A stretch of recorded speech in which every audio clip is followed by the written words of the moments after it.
एक फीचर जो बहुत अच्छा टाटा ने दिया हुआ है, इसमें 6 वे इलेक्ट्रॉनिक एडजस्टमेंट दिया हुआ है। इसके अंदर लैंड रोवर की डीएनए ऐसा कुछ इसका पूरा लेआउट है। ये इसमें पैनोरामिक सनरूफ आता है जो आप देख सकते हैं। आपको रिग्रेट होता है कि नहीं कि स्कॉर्पियन ले लेनी चाहिए थी? इसका टर्बो ही खराब हो गया। टर्म्स एंड कंडीशन मेरे व्हाट्सएप पे भेज के बोल रहे इसको पढ़ लीजिए सर, इसमें नहीं है। 1,20,000 का आपने इसका सर्विस करा रखा है। हाँ, इसका एस्टिमेट बना दिए। भाई सभी को मेरा नाम हनी यादव है और आज अपने साथ ये 2021 मॉडल हैरियर है और ये जिन भाई की उनसे भी मिलवाते हैं आपको। हेलो भाई कैसे हैं? बढ़िया बिल्कुल। मेरा नाम प्रांजल वर्मा है, मेरा इंस्टा आईडी प्रांजल.वर्मा। और ये भाई की गाड़ी है, इसका आज हम लोग रिव्यू शूट कर रहे हैं। चलते हैं इसके फ्रंट लुक के तरफ। ऐसा कुछ इसका सामने का लुक है। सामने इसके बड़ा सा टाटा का लोगो आता है और ये ग्लॉसी ब्लैक फिनिश में इसकी ग्रिल है। ऊपर ये हैरियर की ब्रांडिंग है जो कि एसेसरीज़ का पार्ट है, भाई ने एसेसरीज़ में लगवाया इसको। और ये इसके DRL है जो कि दोनों काम करते हैं। DRL भी चलता है, डे टाइम रनिंग लैम्प भी, और साथ में इंडिकेटर का भी काम करता है। और ये इसका हेडलाइट सेटअप है जो कि ट्रायो सेटअप में आता है। ये दोनों इसकी हेडलाइट है, ये इसकी फॉग लैम्प है। ये जो इसका ये वाला लाइट है ये प्रोजेक्टर बेस है, LED है, और ये दोनों हैलोजन आते हैं। आपने इसको चेंज करवाया कि और भाई ने इसको अपग्रेड करवा दिया है, तीनों LED सेटअप में। ये गाड़ी जो है अपनी टॉप वेरिएंट है, top of the line variant है, XZ+ है। ये बीच में इधर पे गैप दिया हुआ है, इसकी स्किप प्लेट है और ऐसा कुछ इसका सामने का लुक है पूरा गाड़ी। ये गाड़ी जो है ये ओमेगा आर्च के D8 प्लेटफॉर्म पे बेस है जो कि लैंड रोवर का है। इस गाड़ी के अंदर लैंड रोवर की डीएनए है, इसके अंदर लैंड रोवर की डिस्कवरी और रेंज रोवर स्पोर्ट्स के इसकी हैंडलिंग हाई स्पीड्स में बहुत अच्छी है। ये गाड़ी एक बहुत अच्छा पैकेज है, SUV फील विथ लग्जरी। अब इस गाड़ी का मैं इंजन स्पेसिफिकेशन आप लोगों से बताता हूँ। पहला जो है इसका हुड बहुत हैवी है। इस गाड़ी में हाइड्रोलिक स्टड्स देना चाहिए, इसमें ये मैनुअल आता है, इसमें हाइड्रोलिक स्टड्स देना चाहिए। और ये इसका क्रायोटेक इंजन है, इसका 2000 सीसी का है, 2.0 लीटर्स का, 170 हॉर्स पावर प्रोड्यूस करता है और 350 Nm ऑफ टॉर्क। ये सेम इंजन जो है MG हेक्टर में और जीप कंपास में भी आता है और टाटा हैरियर में। अब चलते हैं इसके साइड की तरफ। और ये गाड़ी डुअल टोन में है जो कि बहुत सेक्सी लग रही है। और इस गाड़ी में भाई ने एक मॉडिफिकेशन करवाया हुआ है, गाड़ी के अलॉय भी भाई ने ब्लैक करवाए हैं जो कि कंपनी से डायमंड कट में आते हैं। अब चलते हैं इसके टायर सेक्शन की तरफ। जो इसका टायर है 235 65 R17 17 इंचेस का इसका अलॉय है। ये भाई ने इसको ब्लैक करवाया हुआ जो कि बहुत अच्छी लग रही है, डुअल टोन के साथ पूरी मैच हो रही है गाड़ी। इसका डोर हैंडल है, इसमें क्रोम फिनिश और रिक्वेस्ट सेंसर है। रिक्वेस्ट सेंसर इसके दोनों साइड में दिया हुआ है। ये कुछ इसका साइड का लुक है पूरा। इसकी लेंथ, ब्रेथ और हाइट नीचे यहाँ पे शो हो रही होगी। यहाँ इसका हैरियर का ब्रांडिंग दिया हुआ है। इस गाड़ी में 50 लीटर्स का डीजल टैंक आता है। ये गाड़ी जो है डीजल में ही आती है। इसका ऑटो फोल्डिंग ORVM आते हैं, ये आपका लॉक अनलॉक के साथ फोल्ड होगा और अनफोल्ड होगा। और ये इसमें कहीं ब्लाइंड स्पॉट क्रिएट नहीं होता है, बहुत अच्छा इसका ORVM है। ये देखिए, अब मैं इसको लॉक करूँगा तो ये अपने आप फोल्ड हो जाएगा। डोर्स हैं वो बहुत वाइड है, टाटा ने इसके बहुत बड़े बड़े डोर्स दिए हुए हैं इस गाड़ी के हिसाब से। ये फुट रेस्ट इसमें दिया हुआ है। अब चलते हैं इसके बैक साइड की तरफ। ऐसा कुछ इसकी बैक लुक है। ये बीच में ग्लॉसी पार्ट दिया हुआ है, ग्लॉसी ब्लैक में, बीच में इसमें टाटा का लोगो है और यहाँ पे इसका कैमरा दिया हुआ है। इसका टेल लैंप है जो कि बहुत स्लीक और बहुत एलिगेंट लुक देता है इसको। और इस गाड़ी में रेयर फॉग लैंप भी आता है। ये इसका रेयर फॉग लैंप है जो अंदर से ऑपरेट होता है। और ये नीचे इसका ये रिफ्लेक्टर है और ये डमी एग्जॉस्ट है। रियल एग्जॉस्ट जो है इसका ये नीचे है यहाँ पे। ये इसका स्पेयर टायर है जो कि 17 इंचेस का ही है। और ये इसमें हैरियर की ब्रांडिंग फिर से, और यहाँ पे ये क्रोम ट्रीटमेंट है। डिफॉगर है, ये वाइपर, वॉशर और ये हाई माउंट स्टॉप लैम्प। और ऊपर इस गाड़ी का ये शार्क फिन एंटीना आता है। अब चलते हैं इसके इंटीरियर की तरफ। ये इसका डोर ट्रिम है ऐसा कुछ, और ये इसका ORVM एडजस्ट करने के लिए और फोल्ड करने के लिए कंट्रोल दिया हुआ है। और ये सब सॉफ्ट टच दिया हुआ है, डुअल टोन में इसका इंटीरियर है। और यहाँ पे लेदर दिया हुआ है ग्रैब हैंडल पे। और ये इसका डोर हैंडल है, ये लॉक करने के लिए। ये पावर बटन्स है, इसके विंडो कंट्रोल्स हैं, ये विंडो लॉक करने के लिए दिया हुआ है। और ये नीचे बॉटल होल्डर दिया हुआ है। और बॉटल होल्डर के साथ साथ इसमें ये जो स्पेस दिया हुआ है, ये इससे क्या है, रैटलिंग नॉइज़ नहीं आती है। बॉटल इसमें फिक्स हो जाता है, कोई आवाज़ नहीं आती है। और ये इसमें JBL का स्पीकर्स दिए हुए हैं। इस गाड़ी में एक फीचर जो बहुत अच्छा टाटा ने दिया हुआ है जो कि और किसी गाड़ी में नहीं आता है, रात को अगर आपने अपने हैरियर का डोर ओपन किया हुआ है तो ये लाइट जो है, जो भी गाड़ी आ रही होगी उनको बताता है कि हाँ भाई टाटा हैरियर का डोर ओपन है। अब चलते हैं इसके इंटीरियर की तरफ। ड्राइवर साइड इसमें 6 वे इलेक्ट्रॉनिक एडजस्टमेंट दिया हुआ है। ड्राइवर साइड दिया हुआ है, को ड्राइवर भी टाटा को देना चाहिए। ऐसा कुछ इस गाड़ी का इंटीरियर है पूरा। गाड़ी को मैं स्टार्ट कर लेता हूँ एक बार। ये गाड़ी स्टार्ट हो गई है।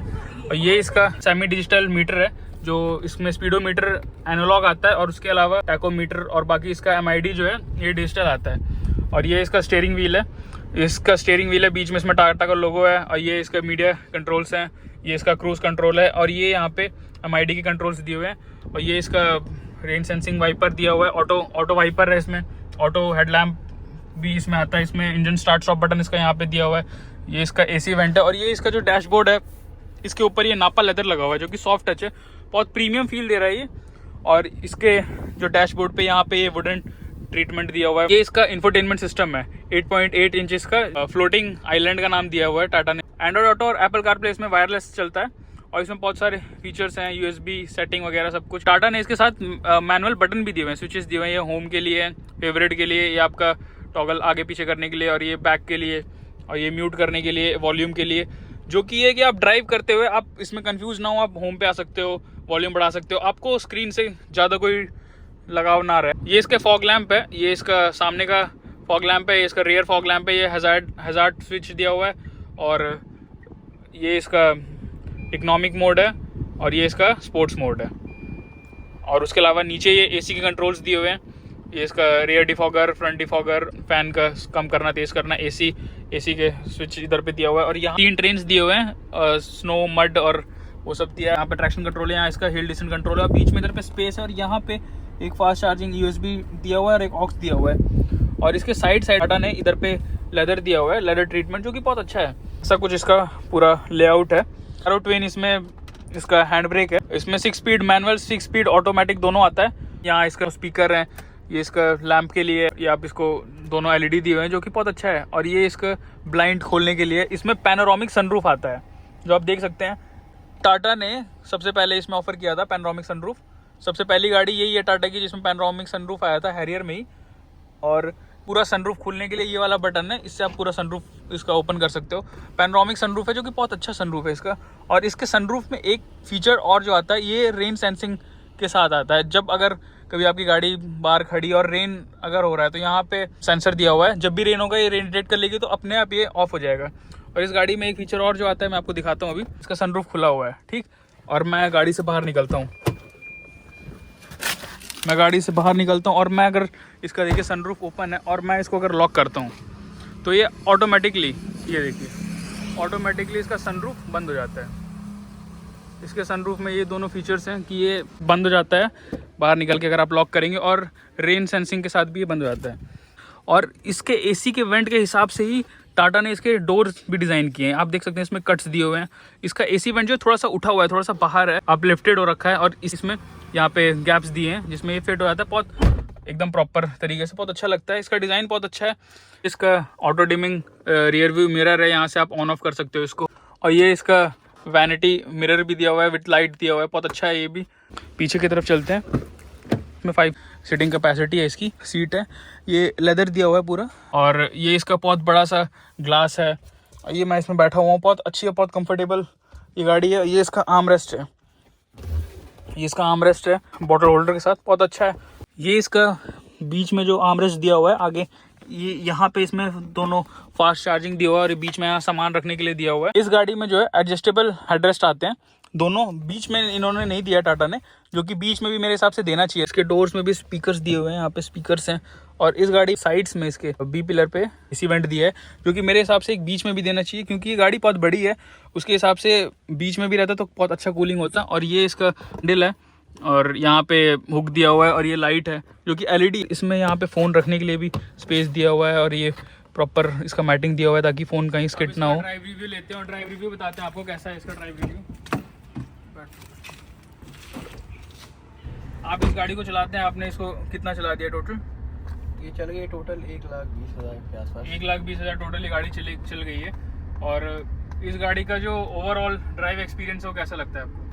वो ड्राइव एक्सपीरियंस तो इसका ड्राइविंग एक्सपीरियंस तो काफ़ी अच्छा है, मतलब काफ़ी अच्छा फील होता है चलाते समय। हाँ, लॉन्ग रूट्स पे बिल्कुल पता नहीं चलता, बिल्कुल फटीग नहीं होता है, बिल्कुल आराम से आप लंबा सफ़र तय कर सकते हैं गाड़ी में। और इसका क्लच वगैरह कैसा है? इसका क्लच थोड़ा हार्डर साइड पे है। सिटी ड्राइविंग में आपको थोड़ी दिक्कत होगी, बाकी हाईवे पे उतनी प्रॉब्लम नहीं होती, क्योंकि हाईवे पे आपको कितना ही गेयर चलता है। तो टॉप स्पीड आपने कितना भगा दिया गाड़ी को? ये मैंने टॉप स्पीड 160 तक ले गया। 160 तक? उसके ऊपर फिर क्या फील हुआ आपको? उसके ऊपर मैं गया ही नहीं। उसके ऊपर आप गए ही नहीं? मतलब 160 तक ये बिल्कुल नॉर्मल चल रही थी, बढ़िया, हाँ, कोई दिक्कत नहीं। इस पे एक्सप्रेसवे पे थे हम उस समय। अच्छा, जब आप ये गाड़ी को लेने जा रहे थे तो उसके अलावा आपने कौन कौन से ऑप्शंस देखे थे? ऑप्शंस में थी स्कॉर्पियो एन। स्कॉर्पियो है जी, बस और कोई ऑप्शन ही नहीं। और कोई ऑप्शन ही नहीं था? नहीं। तो स्कॉर्पियो क्यों नहीं लिया आपने? स्कॉर्पियो एन पे वेटिंग इतनी ज़्यादा थी कि अच्छा, मिल नहीं रही थी उस टाइम। हाँ। तो अब आपको रिग्रेट होता है कि नहीं कि स्कॉर्पियो ले लेनी चाहिए थी, इसको नहीं लेना चाहिए था? नहीं, पहले होता था, फिर हाँ। बाद में मैंने जो स्कॉर्पियो चलाई है दोस्तों के पास है, क्योंकि हाँ, तो वो थोड़ी ज़्यादा ऊंची है, थोड़ी ज़्यादा कभी हाँ, कभी वही वो लेडर ऑन फ्रेम है तो उसमें हाँ, बॉडी रोल आता है। बॉडी रोल आता है उसमें, हाँ। हाँ। और ये इसको आप क्या हाई है, स्पीड्स ये में कट हाई मारो, स्पीड कोई में कट परेशानी मारिए, नहीं। कोई दिक्कत नहीं है। इस गाड़ी को आप सर्विस करवाते हैं, आप खुद करवाते हैं कि किसी को भेजते हैं? मैं सर्विस खुद ही कराता हूँ। खुद ही कराते हैं। तो टाटा की आफ्टर सेल सर्विस कैसी लगती है आपको? टाटा की आफ्टर सेल सर्विस तो पूछिए मत, बहुत बढ़िया। हाँ। मतलब क्या बताऊँ, वहाँ पे कस्टमर को कुछ समझते ही नहीं है। बताइए, अब इतनी बड़ी गाड़ी लेके जा रहे हैं उसके सर्विस सेंटर पे, और फिर वहाँ कोई रिस्पॉन्स ही नहीं मिल रहा है। तो खुद ही दौड़ना पड़ेगा, पीछे पीछे एडवाइजर किया कि भैया मेरी गाड़ी आ गई है, इसको आप लगवा लीजिए, और वो भी अलग भाव में रहते हैं। इतनी प्रीमियम कार अगर कस्टमर आपसे परचेज कर रहा है तो उसको बस एक ही चीज़ चाहिए कि आप आफ्टर सेल सर्विस उसको अच्छी दो। उनकी भी गलती क्या बताए कि गाड़ियाँ इतनी ज़्यादा हैं और सर्विस सेंटर एक ही तो है। अब तो 2 हो गए हैं, मेडिकल पे भी खुल गया है। प्रेशर भी उनके ऊपर ज़्यादा रहता है, लेकिन उनका व्यवहार भी बहुत अच्छा नहीं रहता। इसकी सर्विस बहुत महंगी है कंपनी में। इसकी सर्विस आपको मतलब 23-24 हज़ार के आसपास पड़ जाती है। तो इतना महंगा सर्विसिंग भी कराइए और उसके बाद आपको क्वालिटी भी ना मिले। क्वालिटी भी नहीं मिल रही है। टाटा को इसको सुधारने की बहुत जरूरत है। टाटा को इस चीज़ को अपने सही करनी चाहिए। अगर टाटा अपना आफ्टर सेल सर्विस इंप्रूव कर ले तो उसके कस्टमर्स और बन सकते हैं। भाई आपने इस गाड़ी को 1,20,000 किलोमीटर चला दिया है, तो इसके नेगेटिव्स क्या क्या लगते हैं आपको? मैं नेगेटिव इस गाड़ी के यही है कि इसके पार्ट्स जो खराब नहीं होने चाहिए, वो भी पता नहीं कैसे अंदर के कुछ पार्ट्स खराब हो जाते हैं। जैसे एक बार की बात है, इसका टर्बो ही खराब हो गया था। मैं इसका टर्बो खराब हो गया था? हाँ, अच्छा। टर्बो इसका क्रैक कर गया था, उसमें से लीकेज आ गई थी, इससे पिकअप विकअप नहीं पकड़ रही थी गाड़ी। हाँ। पहले तो सर्विस सेंटर जब ले गया, हाँ। सर्विस सेंटर वाले ये बोल रहे हैं कि सर इसमें कोई पता नहीं क्या दिक्कत, समझ में नहीं आया, उनको खुद ही समझ में नहीं आ रहा। खुद ही नहीं समझ आ रहा था। हाँ, फिर मैं परेशान हुआ, फिर मैं आफ्टर मार्केट भी ले गया मैकेनिक के पास, वो भी नहीं समझ पाया। अच्छा। फिर मैं दोबारा कंपनी में ले गया, यहाँ नहीं देवरिया वाले पे ले गया। ओके। वहाँ पे दिखाया तो वो लोग पूरी इंस्पेक्शन के खोले पूरा, तो मैं जरा टर्बो खराब है इसका। और टर्बो ये तो एक इंजन का पार्ट है और इसमें तो वारंटी होगी? जी वारंटी थी मेरी गाड़ी की, और मैंने पूछा उनसे कि टर्बो खराब है तो ये वारंटी में क्लेम हो जाएगा ये टर्बो। हाँ हाँ। तो उन्होंने मुझे पता नहीं कौन से टर्म्स एंड कंडीशन गिनवाए और बोला कि ये टर्बो तो वारंटी में सर आता ही नहीं है। मैंने बोला भाई इतना मेजर इतना बड़ा पार्ट है इंजन का, पूरी गाड़ी की वारंटी है इंजन के पार्ट्स की, और आपका टर्बो ही नहीं आता। तो उन्होंने मुझे पता नहीं हिंट बतिया दिया और टर्म्स एंड कंडीशन मेरे व्हाट्सएप पे भेज के बोल रहे इसको पढ़ लीजिए सर, इसमें नहीं है। अच्छा। अब भाई मैं फंस गया वहाँ पे। Typical Tata things. अब भाई मुझे टर्बो 70-75 हज़ार का ये टर्बो पड़ गया, और उस समय गाड़ी मेरी 1 लाख वाली सर्विस में गई, 50,000 रुपये सर्विस का लगाया, और उसमें 70,000 रुपये का टर्बो। टोटल उन्होंने मेरा 1,20 का बजट वो बना दिया एस्टिमेट। 1,20,000 का आपने इसका सर्विस करा रखा? हाँ, इसका एस्टिमेट बना दिया 1,20 का, और फिर मेरा तो मन ही उठ गया उसके बाद से टाटा की सर्विस से। एक बार क्या हुआ कि इसका हैंड ब्रेक भी खराब हो गया था एक बार। अच्छा, इसका हैंड ब्रेक भी खराब हो गया था? खींचा और कुछ खट से आवाज के वो नीचे नहीं जा रहा था गाड़ी लॉक। हाँ। तो फिर तो मैंने अपने मैकेनिक को बुलाया, तो नीचे तो उसको फ्री कर दिया हैंड ब्रेक को, लेकिन ये खड़ा ही रहता था ऊपर ही। अच्छा। मैं इसको ले गया सर्विस सेंटर, फिर हाँ। मैंने बताया कि हैंड ब्रेक इसका नीचे नहीं जा रहा। भाई वो लोग सही ही नहीं कर पाए, उन लोग को समझ ही नहीं आता कि हैंड ब्रेक नीचे कैसे जाएगा। तो ये गियर वेयर सब खोल दिए वो सब, लेकिन हैंड ब्रेक में नीचे कर पाए। अरे मेरा दिमाग खराब, मैं सुबह से गया, शाम हो गई, शाम में बोलने सर हमसे नहीं हो पाएगा सर। भाई मैं गया अपने मैकेनिक के पास बाहर, भाई 2 घंटे में हैंड ब्रेक सही कर दिया। टाटा गाड़ियाँ बना दे रही है एकदम हाईटेक, फिर उसके बाद वो सर्विस नहीं कर पा रही है, तो भाई किस लिए तुम बना रहे हो गाड़ी? कम से कम बना रहे हो उसकी अच्छे से R&D करो, उसका सब कुछ पता करो कि भाई अगर उसमें ये दिक्कत आ सकती है, ये ऐसे रिजॉल्व होगा। और तुम लोग लेके फिर कस्टमर को दिन भर बैठाए रख रहे हो, फिर उसके बाद कह रहे हो कि सही नहीं होगा। उनके जो वो मैकेनिक्स है ना काम करने वाले, उनको खुद ही नहीं पता रहता है गाड़ी में क्या दिक्कत होगी और कैसे सही होगा। वही है कि जब इसको कुछ खराबी आती है और फिर जब मुझे सर्विस सेंटर जाना पड़ता है, तो मेरा मन करता है कि इसको हटा दूं। किसी का बजट और कोई चाह रहा होगा टाटा हैरियर लेने के लिए, तो आप उसको सजेस्ट करते हैं कि नहीं लेना चाहिए? कि भाई मैं सजेस्ट तो करूँगा, बस भाई सर्विस का ध्यान देना, अपना ध्यान देना। बाकी भाई गाड़ी बहुत बढ़िया बनाया है टाटा वाले, और अगर टाटा की जगह किसी और कंपनी की होती ना भाई, तो इस प्राइस सेगमेंट में मिलती भी नहीं। जितनी फीचर्स और जितनी बड़ी ये गाड़ी है, फुल्ली फीचर लग्जरी इसमें फीलिंग है, और किसी ब्रांड में आपको ऐसा नहीं मिल पाता, तो वो बहुत बजट उसका हाई चला जाता है। ऐसा कुछ इसका कैमरा आता है, ये इसमें वाइड व्यू है, ये इसका जूम करने के लिए एडेप्टिव गाइडलाइंस के साथ आता है, लेकिन इसका कैमरा जो इतना क्लियर नहीं है। बेकार है। नई वाली में इम्प्रूव किए हैं वो लोग, नई वाली में इम्प्रूव किया, उसमें 360 डिग्री कैमरा भी आ गया। प्रांजल भाई आपकी गाड़ी हम लोग ने रिव्यू की, बहुत शानदार गाड़ी, भाई से मिलके बहुत अच्छा लगा। भाई को सब लोग जाके फॉलो करें और अब वीडियो आते रहेंगी भाई के साथ भी। Thanks for watching.